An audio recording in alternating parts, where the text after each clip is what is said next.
करूं ने भोगवू आ कर्म मार्ग। जैसी करनी वैसी भरनी, ये भी एक सिद्धांत है। घणी વાર એવું કહેવાય કે પૂર્વજન્મના કર્મો પણ આપણે આ જન્મમાં ભોગવવા પડે અને પૂર્વજન્મના કર્માનુસાર જ આપણી કુંડલી બને. આ કુંડલી એટલે શું? તમે જે ગયા જન્મમાં કર્યું અને આ જન્મમાં તમારે જે ભોગવવાનું છે અને શું શું ભોગવી શકો એમ છો, શું શું વિઘ્ન તમારા જીવનમાં આવશે, એ ગ્રહો અમુક જગ્યાએ બેસીને ડિપિક્ટ કરે છે કે તમારા જીવનમાં આવું આવું થવાની સંભાવના છે. એ કુંડલી. મને ઘણા લોકો કે આ કુંડલી માનવું જોઈએ કે ના માનવું જોઈએ, કુંડલી કઢાવી જોઈએ કે ના કઢાવી જોઈએ. જ્યોતિષ શાસ્ત્ર છે અને કોઈ પણ શાસ્ત્ર ક્યારે પણ ખોટું ના હોઈ શકે. જ્યોતિષ એ ભગવાનનું નેત્ર છે.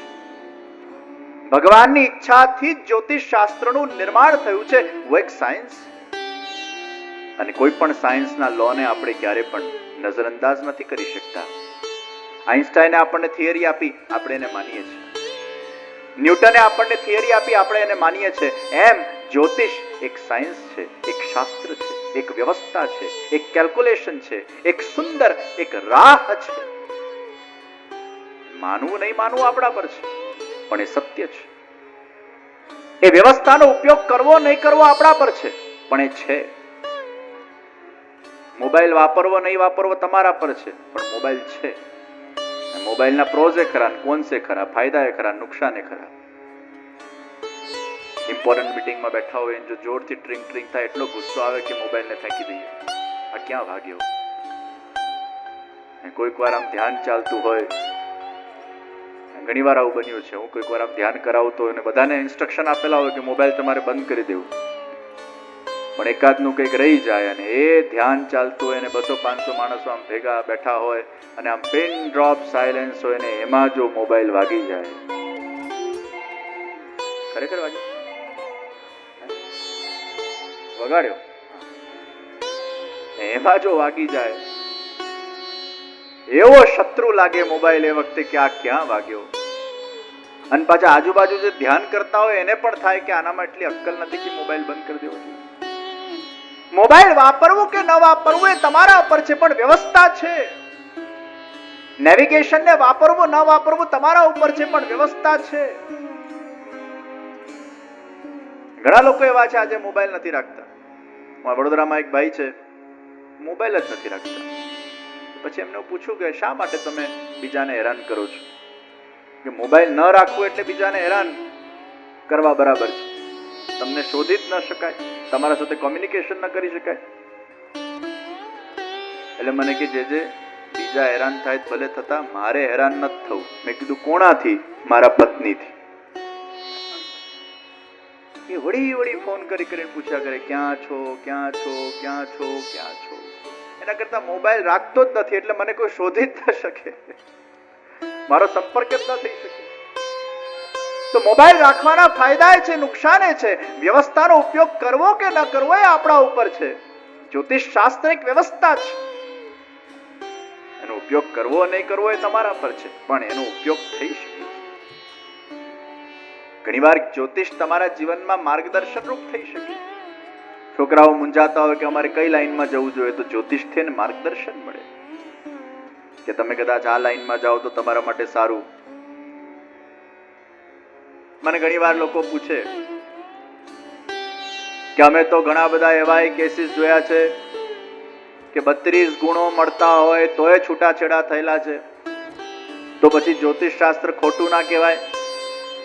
મેં કીધું ના. અપવાદ બધી જગ્યાએ હોય.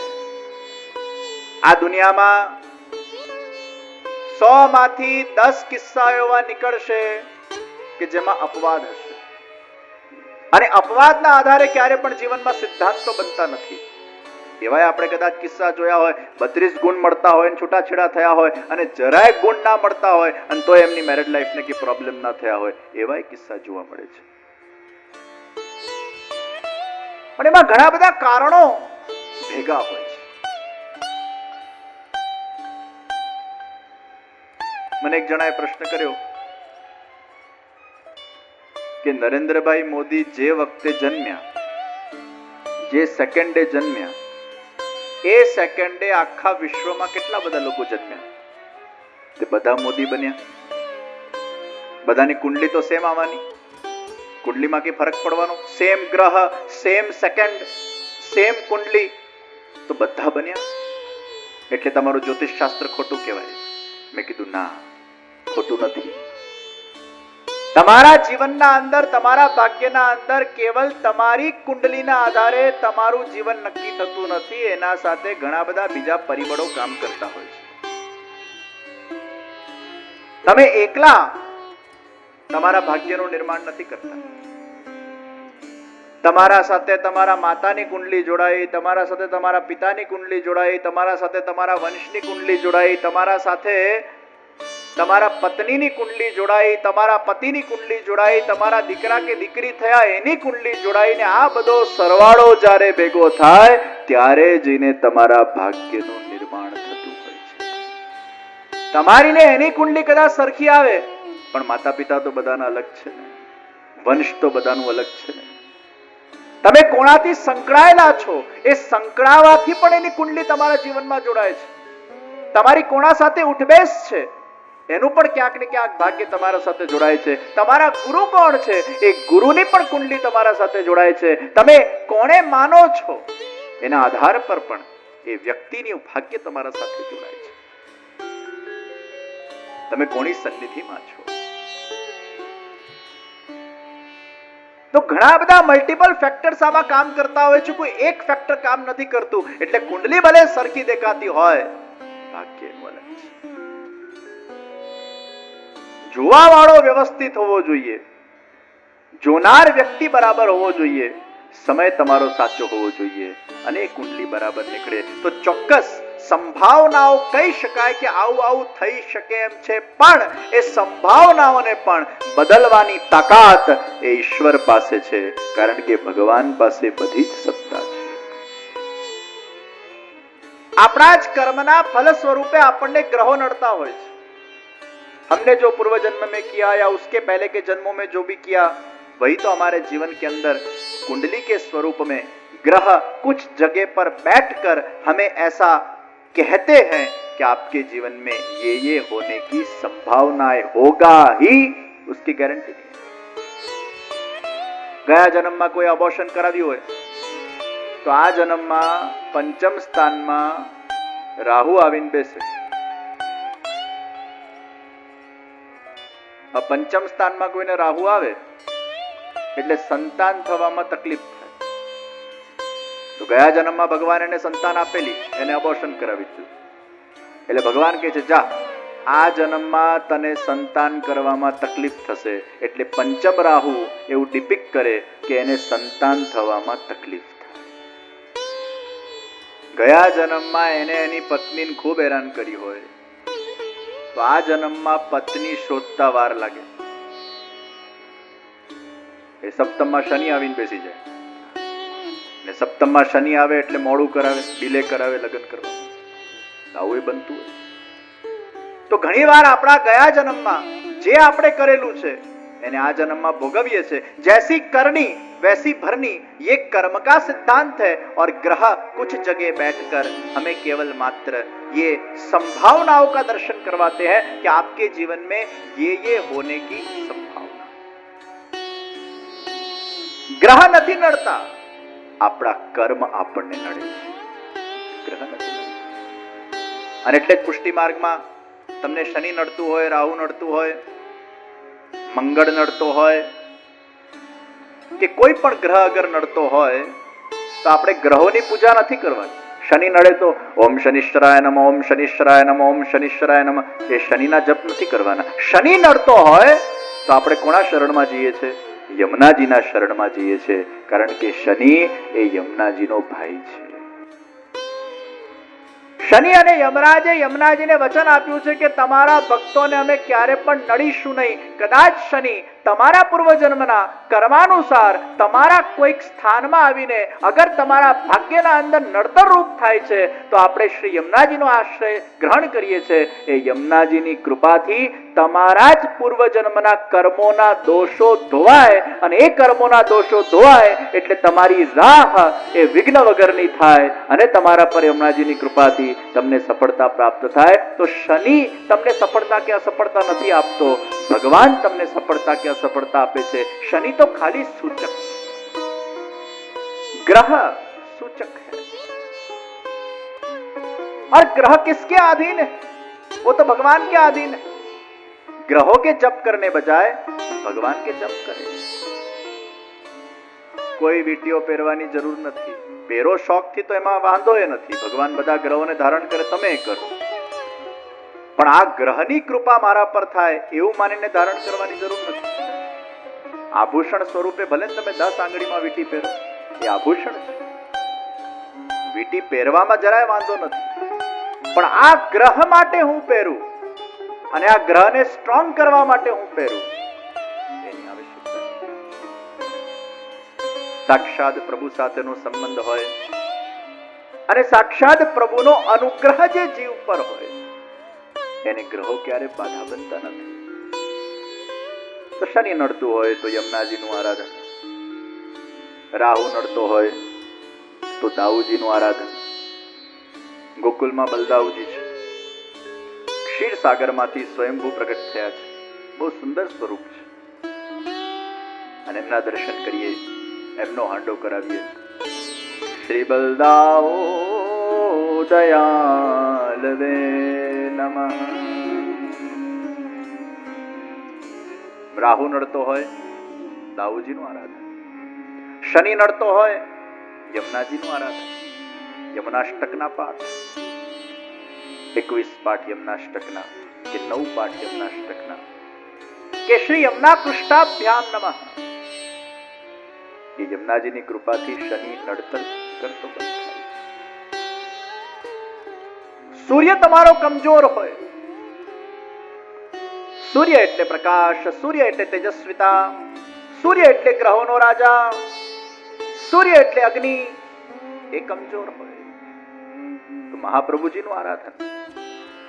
મહાપ્રભુજી સૂર્ય સ્વરૂપ છે, અગ્નિ સ્વરૂપ છે, વૈશ્વાનર સ્વરૂપ છે. અગ્નિમાંથી એ મદન મોહનજી પ્રગટ થયા અને આજ્ઞા કરી, તમારા વંશમાં 100 સોમયજ્ઞ પૂરા થશે યજ્ઞનારાયણ ભટ્ટને, અને હું સાક્ષાત ભગવાન પ્રગટ થઈશ. અને એ સાક્ષાત પૂર્ણ પુરુષોત્તમ એ શ્રી વલ્લભાધીશ મહાપ્રભુજી, જેમનું અગ્નિ સાથેનું સંબંધ છે, અગ્નિકુંડમાંથી પ્રગટ થયા. પ્રગટ થયા પછી પણ અગ્નિ ચારો ઓર રક્ષણ કરવા માટે પ્રગટ થયેલી. અને મહાપ્રભુજીના માતૃચરણ પધાર્યા કે આ બાળક મારું હોય તો અગ્નિ મને રસ્તો આપે. અને અગ્નિના વચ્ચે જેનું પ્રાગટ્ય થયું એ શ્રી વલ્લભ છે, એ વાકપતિ છે. વાણી મુખાગ્નિમાંથી પ્રગટ થાય છે. મુખમાં જે અગ્નિ છે એમાંથી વાણી પ્રગટ થાય છે. એ વાણી એટલે સાક્ષાત એ અગ્નિ સ્વરૂપ વાકપતિ, સરસ્વતીના પણ જે પતિ છે એવા શ્રી વલ્લભને હું નમન કરું છું. શ્રી વલ્લભના આરાધનથી તમારું સૂર્ય મજબૂત બનશે. ગ્રહો પહેરવાની જરૂર નથી, પણ એ ભગવાનના અનુગ્રહને તમે જો સાકાર કરી લો, એ મહાપ્રભુજીની ભક્તિને આત્મસાત કરી લો. સર્વોત્તમ સ્તોત્રના 35 પાઠ, 35 દિવસ સુધીનું અનુષ્ઠાન જબરદસ્ત તમારામાં એક પ્રકાશમય ઉર્જા પ્રદાન કરશે. શ્રી વાકપતે નમઃની માળા, શ્રી વલ્લભ શરણમ મમ, એ સૂર્યને મજબૂત કરે છે. તો જે ગ્રહ તમને નડતો હોય એના આધાર પર એ ભગવાનની ઉપાસના, આરાધના, આપણે ભગવાનના શરણે જઈએ છીએ, એની કૃપાથી જ એ વિઘ્નોનો નાશ થશે. તો જૈસી કરनी वैसी भरनी, ये कर्म मार्ग का सिद्धांत है. लेकिन जो भरना है वही हम करते हैं, ये भक्ति मार्ग का सिद्धांत है, ये ब्यूटी है. આજ સૌથી મોટું જ્ઞાન છે. અગર આટલું જાણી લીધું અને જાણેલું જીવનમાં ઇમ્પ્લિમેન્ટ કરી નાખ્યું તો બીજા કોઈ જ્ઞાનને પ્રાપ્ત કરવાનું શેષ રહેતું જ નથી. જ્ઞાન આટલું જ છે, હું જે કરું છું એ ઈશ્વરની ઈચ્છાથી કરું છું. દુનિયામાં જે થઈ રહ્યું છે એ પણ એની ઈચ્છાથી થઈ રહ્યું છે. વિશ્વમાં એની ઈચ્છા વગર પાંદડું એ હલતું નથી. કરતા વહી હૈ, મેં તો નિમિત્ત હું. ઘણીવાર આપણને એવું થાય કે આપણા જેવાથી આવી ભૂલ થઈ જાય, પણ એ ભૂલ ઈશ્વરે કરાવી. સીતાજીથી ભૂલ થઈ ગઈ. લક્ષ્મણજીએ કીધું રેખાને ક્રોસ નહીં કરતા, પણ એમાં એ ક્યાંક આકર્ષણ થઈ ગયું અને એ આકર્ષણના કારણે મન લલચાઈ ગયું.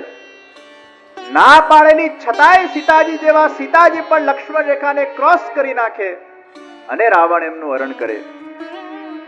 તો સીતાજી જેવા ભૂલ કરી શકે? કરી શકે, અગર ભગવાનની કંઈક લીલા કરવી હોય તો.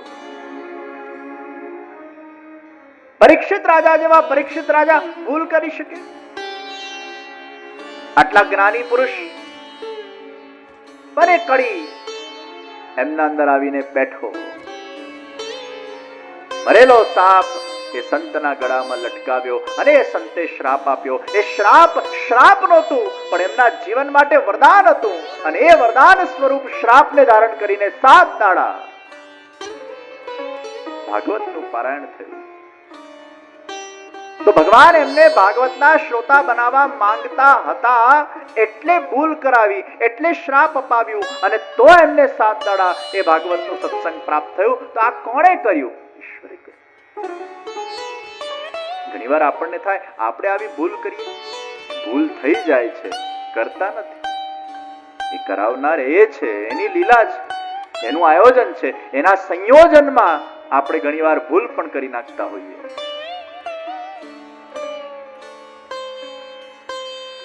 ઘણીવાર આપણે જાણતા હોઈએ છીએ અમુક વસ્તુ અમારે ન કરવું જોઈએ, છતાંય આપણે કરીએ છીએ.